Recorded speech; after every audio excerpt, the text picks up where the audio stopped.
আসসালামু আলাইকুম, welcome to নাহিদাস cooking. সবাই কেমন আছেন? আশা করি সবাই ভালো আছেন। তো গাইস, আমি অনেক দিন পরে রান্নার ভিডিও আপনাদেরকে দেখাচ্ছি। তো সকালবেলা উঠে আপা আসছে, আপা নাস্তা টাস্তা রেডি করে তারপর আমরা নাস্তা খেয়ে এই যে আপা ঘরটার গোছাইতেছে। দেন এই যে সবগুলো এলোমেলো এখন গোছাইতেছে ঘর। লিভিং রুমটা গোছানো হলো, বাট লিভিং রুম ফার্নিচার টার্নিচার মুছছে, তারপরে এই যে দোতলাটা মুছে এই যে দেখেন সব কিছু পরিষ্কার করছে। আমার বাইকনার রুমটা পরিষ্কার করতেছে। তারপরে দেন আমি রান্নাঘরে চলে যাচ্ছি। তো লেটস গো। রান্নাঘরে চলে আসছি। তো আমি আজকে কি রান্না করতেছি, এখানে আমি দুপুরবেলার জন্য আমার জন্য রাইস বসাই দিছি। কালকে যেহেতু আমি ভাত খাই নাই, কালকে আমি রান্নাও করি নাই। আর এখানে আমি চিকেন রান্না করতেছি, বাট আমার নেপিউর জন্য আমি আপনাদেরকে বলছি আমার নেপিউ আসবে, আমার বাগিনা আসবে, ওর জন্য চিকেন রান্না করতেছি। তারপর মশলাটা অনেক সুন্দরভাবে কষানো হলো। এই যে দেখেন মাশাআল্লাহ। আপা দেখেন আলু ভাইজা রাখছে, যে চিকেনটা এখন দিয়ে দিবে। তারপরে চিকেনটা দিয়ে দিছি। দেখেন চিকেনটা দেওয়ার পরে একটু নাড়া দিবে। দেখেন অনেক সুন্দর করে নাড়া দিচ্ছে, মশলাটা অনেক সুন্দর কালার আসছে মাশাআল্লাহ। তো আজকে যেহেতু ও ভোর রাতে নামবে, তো আমি আজকে মুরগিটা রান্না করতেছি, কারণ যেহেতু মানে কালকে আবার স্টেক বানাবো ওর জন্য। তো আজকে হালকা পাতলা, কারণ ভোর রাতে নামবে যেহেতু, তারপরে ও নাস্তা খেয়ে ও ঘুমায় পড়বে।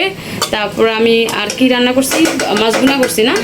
মুরগিটা ভালো করে আপা নেড়ে দিছে, নেড়ে মিশানো হওয়ার পরে তারপর 5 মিনিট মতো কষাবো। এই যে এখন ঢাকনা দিয়ে দিবে, 5 মিনিট পরে আমি ব্যাক আসবো। এই যে দেখেন আমি 5 মিনিট পরে ব্যাক আসছি। এই যে দেখেন আমার চিকেনটা ভালো করে কষানো হলো মাশাআল্লাহ, ইয়ামি কালার হয়েছে। কেমন হয়েছে আপা? অনেক সুন্দর কালার আসছে। তো আমি এখানে আজকে যেহেতু মানে দুধ দিয়ে আমি আজকে চিকেনটা রান্না করব, দুধ চিকেন রান্না করব। তো আমি দুধটা দিয়ে দিচ্ছি। এই যে দেখেন দুধটা দেওয়ার পরে এই যে দেখেন কালারটা অন্যরকম চলে আসছে মাশাআল্লাহ, অনেক সুন্দর কালার, অনেক সুন্দর কালার আছে। তারপরে আমি আরো আপনার 3 মিনিট কষাবো, 3 মিনিট পরে দেন আমি ব্যাক আসবো। এই যে দেখেন আমি 3 মিনিট পরে ব্যাক আসছি।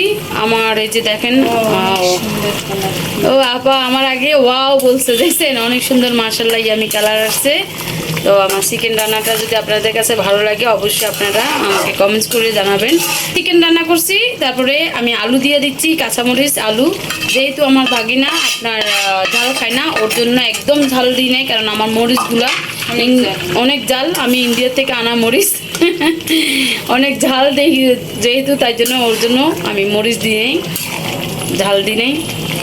তারপরে দেখেন এই যে আলু দেওয়ার পরে আমি আরও 5 মিনিট কষাবো, 5 মিনিট পরে দেন আমি ব্যাক আসবো। গাইস এই যে দেখেন আমি অলরেডি এই যে 5 মিনিট পরে ব্যাক আসছি। ওয়াও মাশাআল্লাহ অনেক সুন্দর কালার আসছে, ইয়ামি কালার। বাট আমি যেহেতু আমি একটু জোর রাখবো, ও পরোটা দিয়ে খাবে অথবা রুটি দিয়ে খাবে, তো আমি সাদা পানি দিয়ে দিচ্ছি। এই পানিতে আমার হয়ে যাবে, আমি আর পানি লাগবে না। তারপর আমার 10 মিনিট লাগবে, 10 মিনিট পরে আমি পরিবেশন করব। পরিবেশন করে আমি টেবিলে চলে যাব।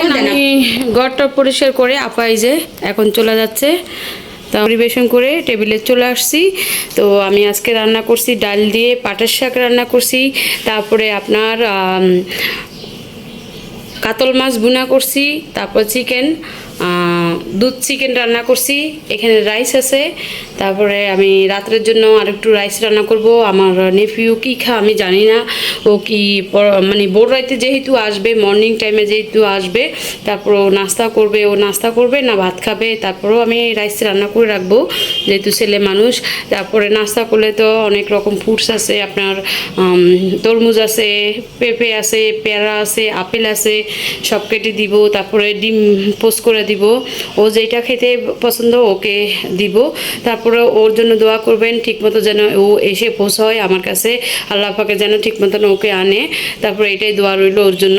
আর গাইস আমার ইউটিউব চ্যানেলে সাবস্ক্রাইব করবেন। আমার ইউটিউব চ্যানেল হচ্ছে দুইটা, একটা হচ্ছে নাহিদাস কুকিং, একটা হচ্ছে নাহিদা হাসান।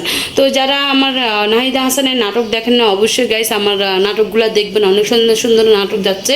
আর যারা আমার কুকিং চ্যানেলে রান্নার ভিডিও দেখেন না, অবশ্যই আমার কুকিং চ্যানেলের রান্না ভিডিও দেখবেন। আমার কুকিং চ্যানেলে আপনারা অবশ্যই একবার হলে ঘুরে আসবেন, অনেক সুন্দর সুন্দর রান্না যাচ্ছে।